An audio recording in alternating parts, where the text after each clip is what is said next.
Kaia Kensington stared at the towering glass building with her resume clutched so tightly in her hand. The paper had creases from her nervous grip. She blew out a breath. "You've got nothing to lose," she whispered to herself, then crossed the street and walked through the revolving doors of Valestra Global. It was just supposed to be a shot in the dark. A long shot. A miracle, even. She didn't know anyone who worked here, had no connections, and honestly, she doubted anyone would even look at her resume. But still, she dropped it off at the front desk, smiled at the receptionist, and turned around, thinking that was the end of it. It wasn't.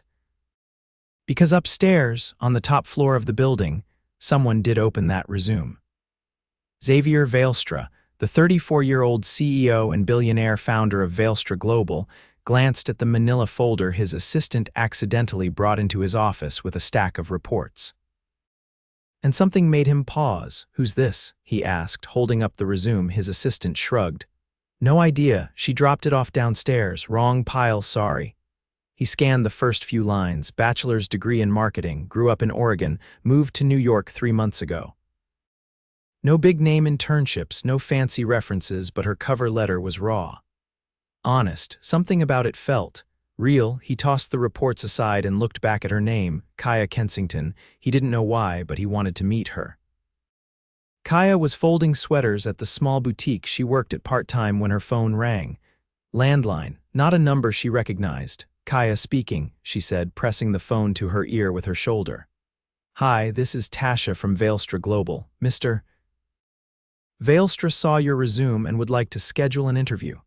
Kaia nearly dropped the cashmere sweater she was holding. "Wait, what? We'd like to see you tomorrow at 9 a.m. if you're available," she blinked. Yes, I'm available." She barely slept that night. The idea that the CEO himself saw her resume. It didn't make sense. She hadn't even applied for a specific job, but she wasn't about to question it. The next morning, she stepped into the sleek, modern conference room on the 60th floor and froze when she saw who was waiting. He wasn't what she expected. Xavier Valestra wore a dark navy suit, no tie, shirt slightly unbuttoned.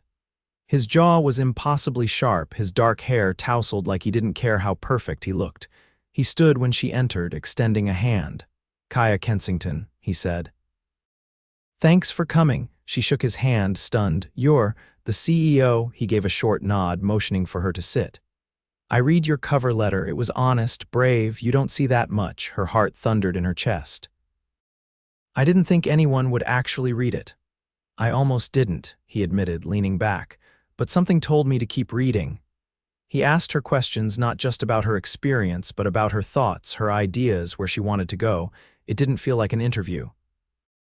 It felt like a conversation, a real one, and when it was over, he stood again and said, "I'd like you to come to work here." She blinked. Just like that, just like that. Her first week at Valestra Global was a whirlwind. She was given a junior marketing role, nothing huge, but enough to get her foot in the door. She worked hard, stayed late, and kept her head down, but Xavier kept showing up.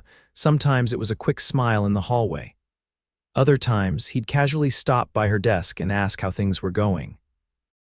And once, he brought her coffee. "You mentioned you liked oat milk," he said, placing the cup on her desk like it was nothing. It wasn't nothing. Kaia stared after him for 5 full seconds after he walked away. One Friday evening, 3 weeks in, she was the last one in the office, finishing up a campaign deck. She didn't hear him walk in until he spoke. "You always stay this late," she jumped. "You scared me." He leaned against the door frame, his jacket off, sleeves rolled up. "Didn't mean to. Just noticed you were still here." "I needed to finish this," she said, motioning to her screen. "It's not perfect yet." He walked over, looked at the presentation, then said, "You're too hard on yourself." "Maybe," she said softly, "but I have to be. I don't have the kind of background people here respect." He looked at her for a long moment, then said, "I do." She blinked. "What? I respect it. You, your work, your mind." His voice was low now, and her heart was thundering. "I know I shouldn't say that. I'm your boss. But I can't pretend I don't see you." Kaia's breath caught. "I'm not asking for anything," he added quickly. "Not unless you want it too, but I want to take you to dinner, outside of work, just us." She bit her lip, fear and excitement crashing into each other inside her chest. "You're serious?" "Dead serious." They met the next night at a restaurant that didn't even have its name on the door, the kind of place you had to be invited to. He was already there when she arrived, standing as she walked in, his eyes lighting up when he saw her. Kaia, he pulled out her chair and she sat, half in awe, half terrified. I've never been anywhere like this, she said, glancing around at the candlelit tables and the view of the city through the glass walls. I wanted to do something special, he said. Because you're special. She looked at him, really looked at him, and for the first time she saw more than just a powerful man in a suit. She saw the quiet tension in his shoulders, the way he listened when she spoke, the way he made her feel like she mattered. They talked for hours. About childhood, regrets, dreams. She laughed so hard at one point she had to put her napkin over her face. When he reached across the table and took her hand, she didn't pull away. I didn't expect this, he said quietly. You walked into my life with a resume and turned everything upside down. She smiled. I didn't expect this either. But something in her chest whispered that maybe she just found exactly what she didn't know she was looking for, and maybe, just maybe, he had too. Kaia stood beside a white grand piano in the corner of Xavier's penthouse, her fingers grazing the ivory keys, though she didn't dare press one. The room stretched behind her in a seamless display of glass, steel, and warm lighting floor-to-ceiling windows framing the skyline like a moving painting. She'd never been in a space so elevated in every sense of the word. You play? Xavier asked, loosening his cufflinks as he walked toward the open kitchen. Not well enough to admit it, she replied, stepping away from the piano before it could betray her with a clumsy note. He pulled 2 crystal tumblers from a cabinet she hadn't noticed before and dropped a single cube of ice into each. That's how I feel about golf. I can't picture you swinging a club, neither can my instructor. A smile tugged at her mouth, unfamiliar but welcome. She watched him pour amber liquid into the glasses and hand her one. The scent was smoky, rich.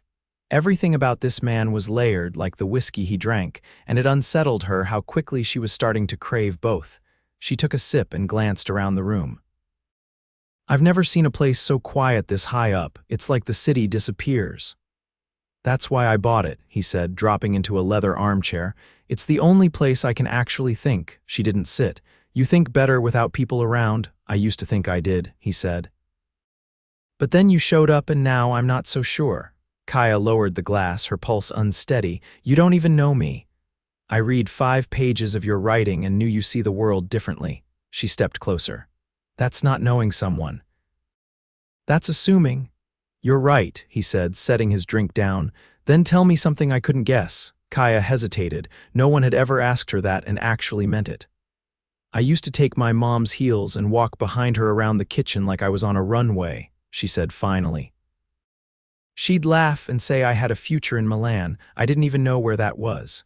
He leaned forward, elbows on his knees. Where's your mom now? Upstate. She runs a little bookstore in Hudson.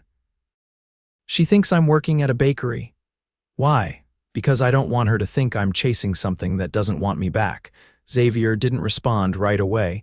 He stood and walked toward the windows, hands in his pockets. I've had everything thrown at my feet. Degrees, investors, buildings with my name on them. But I've never had someone look at me like I wasn't already made of marble. Kaia's voice softened. Maybe you shouldn't spend time with people who treat you like a statue. He turned. That's why you're here. The silence that followed wasn't empty. It was full of uncertainty, of the kind of tension that made every breath feel like a question. She set her glass down. I should go. He stepped forward, blocking the hallway without meaning to. Did I say something wrong? No, she said, eyes meeting his. That's what's confusing, he exhaled slowly. Let me walk you to the elevator. Neither of them spoke as they descended 50 floors in a gleaming metal box. When the doors opened, she stepped out but paused before crossing the marble lobby. Why me? She asked without turning around. His answer came without hesitation. Because you walked in like you didn't belong, but everything about you said otherwise. Kaia left without saying another word. She didn't sleep that night. She stared at her ceiling, the city lights cutting through her blinds like silver ribbons. She replayed his voice, the way he'd looked at her like she was a puzzle he wanted to solve, not fix. By Monday morning, she had convinced herself it was a moment. A blur of wealth and whiskey and vulnerability that would pass. But it didn't at the office. There was no avoiding the shift. His gaze lingered longer. His silence said more, and her own pulse betrayed her every time he was near. She buried herself in work, determined to stay level. She offered ideas in meetings, stayed 2 steps ahead, and avoided the executive floor unless summoned. But then the invitation came, not formal, not even typed, just a handwritten note on her desk: dinner, Friday, 7. Wear something that makes you feel like the version of yourself no one's ever tried to rewrite. She stared at the paper for a full minute before folding it and slipping it into her bag. That Friday, a car met her outside her building. She expected a town car, maybe a sleek sedan. What arrived was a midnight blue sports coupe with a driver in a tailored suit who opened the door and nodded as if this happened every day. It didn't. The destination was a townhouse tucked between 2 galleries in Chelsea. The entryway opened into a dimly lit room filled with soft music and the scent of saffron and roasted figs. Xavier waited near the stairs, dressed in charcoal slacks and a button-down shirt rolled to his elbows. No jacket this time. He looked less like a billionaire CEO and more like someone who'd built something with his hands. "You found it," he said. "There was a driver," she replied. It would have been rude to redirect him. He smiled, not the kind that asked for attention, but the kind that surfaced when he wasn't guarding anything. They ate on the terrace under string lights, the table set for 2 with food that looked too beautiful to touch. But they did. They laughed between bites, argued over novels, shared stories that belonged only to the spaces between night and trust. When dessert came, she leaned back in her chair, full and too warm from the wine. "This is unreal," she whispered. "Not to me." She met his gaze, and something in her chest shifted. He stood and walked around the table, offering his hand. She took it. He didn't kiss her. He didn't need to. Because in that moment, the way his fingers closed around hers told her everything she wasn't ready to say out loud. And for the first time in a long time, she didn't feel like an outsider waiting for the world to notice her. She felt chosen, not for what she'd done, but for who she was. Kaia stepped into the gallery, her heels clicking softly against the polished concrete floor, and paused beneath a hanging sculpture shaped like a fractured heart made of glass and steel. The place was quiet, too quiet for a Friday night in Soho, but it was private, curated, and obviously not open to the public. Xavier stood near a wall covered in bold, abstract brushstrokes, sipping something from a short glass. He turned when he heard her footsteps, and the look in his eyes made her forget the chill in the air. "You came," he said. "You sent a car again," she replied, brushing a curl behind her ear. It felt rude not to get in. He walked over slowly, like he wasn't sure if he was allowed to touch her yet. "I wanted to show you this place. I bought the space last year, but only one artist agreed to exhibit here." He gestured toward the wall behind him. "She's 23. Never went to art school, painted most of these in a garage during lockdown." Kaia studied the canvas. The colors clawed at one another: ferocious reds, jagged blacks, a streak of white like a tear through the center. It was raw, painful, and beautiful. "She paints like she's screaming," Kaia murmured. "That's why I bought every piece." She turned to him. "You bought the gallery for her," he nodded once. "People told her she'd never make it. I wanted to prove them wrong." Kaia watched him for a long moment. "Do you always do that?" "Use your power to rewrite the rules." He set the glass down on a pedestal. "Only when the rules are broken to begin with." She moved closer, the air between them humming with something she didn't know how to name yet. "You keep doing that. Throwing things at me I don't know how to respond to. Then don't respond, just be here." "I am here," she whispered. He reached for her hand, and this time she didn't hesitate. His palm was warm, grounding. She hadn't realized how cold her fingertips were until they touched his. "I've spent years surrounded by people who want things from me," he said. "Investments, endorsements, control. You're the first person who makes me want something I don't even know how to ask for." She looked up at him, her voice steady. "Then don't ask. Just show me." They stood there, surrounded by silence and chaos in paint, until the world narrowed to the space between their mouths. When he kissed her, it didn't feel like a beginning. It felt like a breach. a surrender of something neither of them had meant to give away. Afterward, as they sat on the gallery floor beneath a skylight, their backs against the wall, Kaia pulled her knees to her chest and rested her head against his shoulder. "You always this intense?" she asked. "I used to think I had to be." "Now I'm not so sure." She reached for his hand again, intertwining their fingers. "I should probably tell you something." He turned his head slightly. "Go on." "I applied to over 30 companies when I moved here. Nobody called back. I was out of money, sleeping on my cousin's couch and working at a boutique because it was the only job I could get without connections. When I dropped off my resume at Valestra, it was out of desperation. I didn't think anyone would even look at it. You weren't invisible to me. I wasn't ready for someone to see me." He tightened his grip on her hand. "Neither was I." The following week at work, the atmosphere shifted again, not because anyone knew about them, but because Kaia was different. Focused, sharp. She delivered a pitch during a midweek meeting that made 2 senior execs pause and actually ask her to elaborate. When she did, no one interrupted. Later, as she walked past Xavier's office, he didn't call her in. He just looked up, caught her eye through the glass, and nodded once. No smile, no words, just acknowledgement. She turned the corner and exhaled. That weekend, he took her to a charity gala at a mansion in the Hamptons. She almost said no. The idea of entering that kind of world terrified her. But when he showed up at her door with a dress in a matte garment bag and said, "I didn't pick it." "My sister did," she couldn't refuse. The car ride was quiet, not strained, just full of things they both didn't know how to say yet. When they arrived, floodlights lit the grounds like a movie set. People in couture and diamonds sipped champagne beside marble fountains. Kaia stepped out, heels sinking slightly into the gravel, and Xavier was at her side instantly. "You okay?" he asked, offering his arm. "I'm trying not to trip. Lean on me." Inside, they slid seamlessly between conversations. Xavier was greeted like royalty, but he didn't let go of her hand once. When someone asked how they met, he simply said, "She changed the way I see things," and left it at that. Later, in the dim light of the garden, Kaia stood beside a sculpture shaped like a flame and whispered, "This isn't my world." He stepped behind her, close enough that his breath stirred the curls at her neck. "Then let's make one that is." She turned to him. "You say things like that and you make it sound easy." He brushed a hand down her arm. "Nothing about this is easy. I'm terrified of everything I feel when I'm around you." "Good," she said quietly. "Then we're even." They left early and the drive back was silent.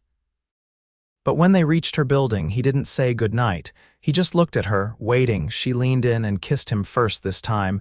It was deeper than before. Needier. And when she pulled back, her hands still fisted in the lapels of his jacket, she whispered, "I don't want to lose myself in this." "You won't," he said. "I'll never let that happen." But promises were easy to make in the dark. And in a world built on power, perception, and control, hearts weren't the only things at risk of being exposed. Kaia stood in the middle of the rooftop garden, her fingers brushing the petals of a white camellia as the late spring breeze lifted the hem of her dress. The city hummed far below, its chaos softened by distance and the quiet of elevation. Behind her, the door opened with a whisper. "I wasn't sure you'd come," Xavier said, his voice lower than usual, edged with something uncertain. Kaia didn't turn. "You left before I woke up," he exhaled. "I shouldn't have. I had a board meeting. I didn't ask for an excuse." She turned now, her eyes meeting his. "I asked for honesty. You promised I wouldn't lose myself in this, but I'm starting to feel like I'm standing in a life that isn't mine." Xavier stepped forward, his expression unreadable. "Then let me help you build one that is." She folded her arms. "That's the thing, Xavier. You keep trying to fix things by throwing more of yourself at them. Money, access, power. I'm not asking for a castle. I'm asking for a foundation. I'm not trying to fix you, Kaia. I'm trying to hold on to you." "Then meet me where I am," she said. "Not where you think I should be." For a long moment, neither of them spoke. Then he reached into his jacket pocket and held something out, a small silver key. "What's this?" she asked. "My other apartment," he said. "Not the penthouse. The one I lived in before the IPO. 2 bedrooms, creaky floors, terrible water pressure. I still keep it to remind myself of where I started. It's yours for as long as you want it. No strings, no expectations, just space, yours. She took the key, her fingers trembling slightly. Why are you doing this? Because I love you, he said simply. And love isn't about claiming someone, it's about making room for them. Kaia's breath caught. She hadn't expected those words, not yet, not like this, but somehow they didn't feel premature. They felt necessary. I don't know what to say, she whispered. Then don't, he replied. Just take the space, whatever you need, I'll be here. Kaia left the rooftop that night with the key pressed tightly in her palm. She didn't use it right away. She went home, sat on her bed, and stared at the ceiling until sunlight poured through the windows. Then she packed a small bag and got in a cab. The apartment was exactly as he described: chipped tiles, humming radiators, a tiny balcony with a view of the river if you leaned far enough. But it was quiet and real, and hers by choice. She stayed there for 3 days, no calls, no texts, just silence and the sound of her own thoughts sorting themselves out. On the 4th day, she walked into her office and found a white envelope on her desk. Inside was a folded piece of paper with her name handwritten across the top. Below it, a letter, brief, direct, but unmistakably from Xavier. Kaia, I'll wait, however long you need.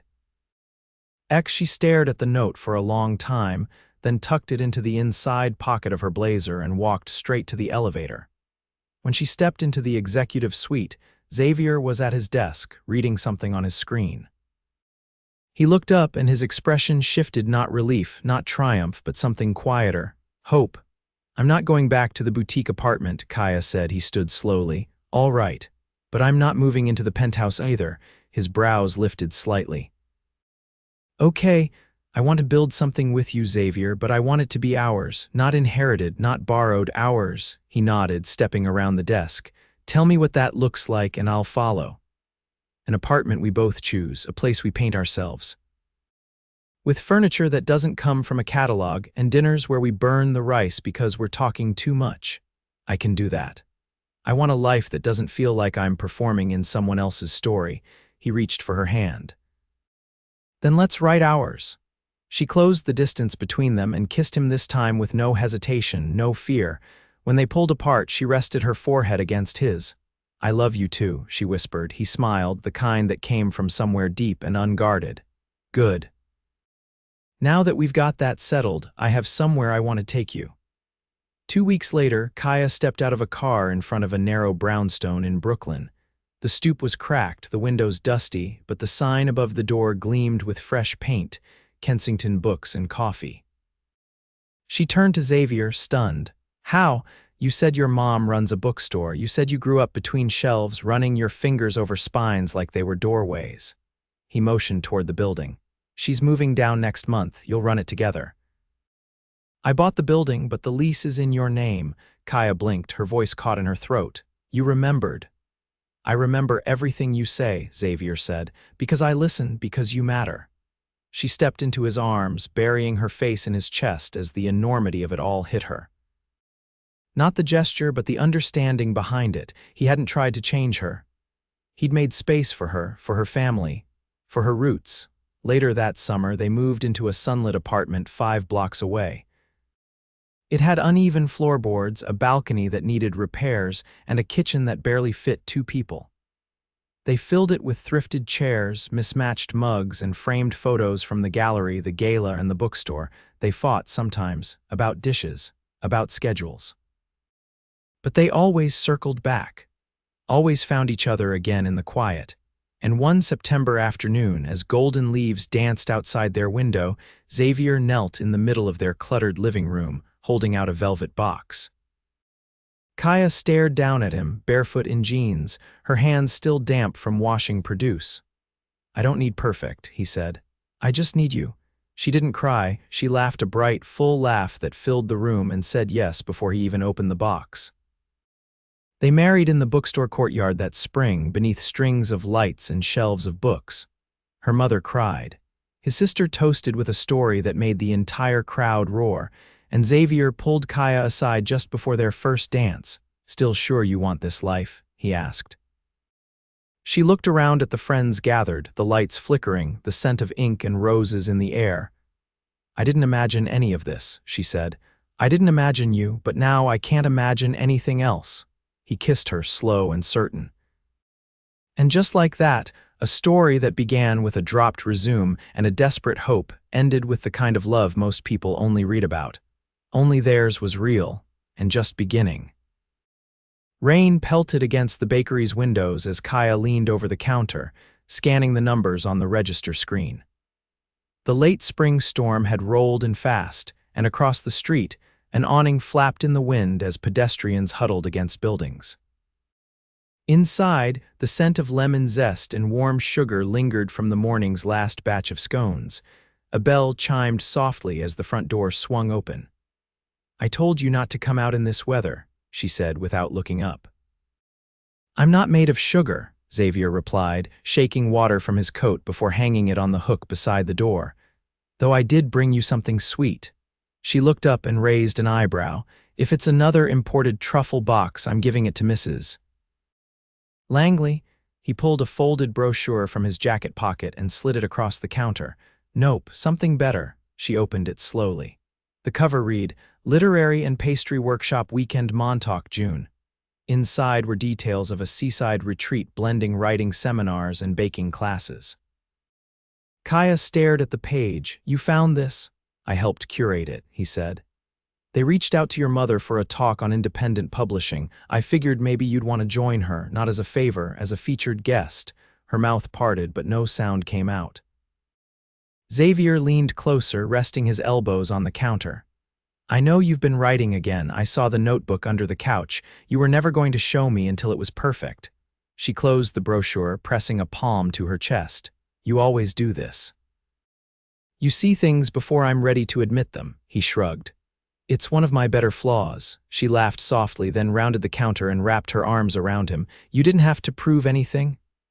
"I know," he murmured into her hair, "but I wanted to remind you that your voice matters." "Not just to me." They stood there as the rain softened outside. When she pulled back, her eyes were brighter, the tension in her shoulders gone. "I'll do it," she said. "But only if you promise not to hover during the baking portion." "No promises," he replied. "I make a mean croissant. You burn toast." That was one time, twice, they laughed, and she kissed his cheek before nudging him toward the back room. "Go dry off, I'll close up early." "We're not getting any more customers in this weather." Later that night, curled on their thrifted velvet couch with mismatched socks and a shared blanket, Kaia read aloud from a draft she hadn't planned to show anyone. Xavier listened, his hand resting over her ankle, his fingers tracing idle patterns like he could memorize her through touch. When she finished the final paragraph, she looked up. "Well, I think you just wrote your first book." Her throat tightened. "You really think so?" "I know so." The following weeks moved quickly. Kaia accepted the invitation and prepared her first workshop, a blend of storytelling and sensory baking. Her mother helped her outline the session, and Xavier quietly handled the logistics. Transport, lodging, even coordinating a surprise appearance from a small publisher interested in new voices. The weekend in Montauk bloomed like something out of a second-chance novel. Kaia stood before a room of 20 attendees, all eager and curious, and spoke with a confidence she hadn't known she possessed. Her hands didn't tremble, her voice didn't waver. At the end of her talk, she read a short piece from her manuscript. The room was silent when she finished. Then applause. Real, earnest, bone-deep applause. She caught Xavier's eyes through the window behind the audience. He didn't clap. He just nodded once, and the pride written across his face said more than any words ever could. That night, as the waves crashed beyond their rented bungalow and the fireplace flickered low, Kaia stood barefoot in the kitchen, stirring tea. "You've been quiet," she said. Xavier came up behind her, slipping his arms around her waist. "I've been watching you. You're not subtle. I'm not trying to be." He kissed her shoulder. "You're becoming who you were always meant to be." She turned in his arms. "It's not just me. You changed too." He tilted his head. "How so?" "You stopped trying to control everything. You listen more. You share more. You let people in." He brushed a strand of hair from her face. "You did that to me." They stood like that, wrapped in each other, until the kettle whistled. She silenced it, but neither of them moved for the mugs. Kaia rested her forehead against his. I've never been more certain of anything, he whispered, then marry me again, she laughed. Right now, no crowd, no fanfare, just you and me on the beach tomorrow. Barefoot, handwritten vows and a bottle of wine. You're serious. I've never been more. The next morning, they stood ankle-deep in the sand, their hands joined, the Atlantic wind knotting her curls and tugging at his rolled sleeves. Kaia's mother officiated with a borrowed script and tear-filled eyes. They spoke their vows slowly, deliberately, like they were building a house one word at a time. I promise to never dim your light, Xavier said, eyes steady. Even when it outshines mine. I promise to never let you forget who you are without the title, the suits, the skyline, Kaia replied, because who you are underneath all that is the man I fell in love with. They kissed as the waves reached their toes and laughter echoed down the shore. Back in the city, life didn't slow, but it shifted. The bookstore expanded with a side room for author readings. The bakery added a small publishing corner for local writers. Kaia's manuscript was accepted by the press that had attended Montauk. Her debut novel launched the following spring with a cover designed by the same artist, whose pieces still hung in Xavier's private gallery. He read it cover to cover in one day, then bought 1,000 copies and donated them to libraries across the country. She only found out when a middle school in Portland tagged her in a post. That night she curled into his lap on the couch, the city glittering beyond their balcony, and whispered, "You really bought all those copies?" "It's a good book," he said simply. She kissed his jaw. "You're a good man," he pulled her in tighter. "I love you, Kaia Valestra." "And I love you, Xavier Valestra." They stayed like that, wrapped in quiet, in warmth, in everything they had built from nothing. Because sometimes, the most unexpected beginnings lead to the kind of ending that doesn't feel like an ending at all, just home.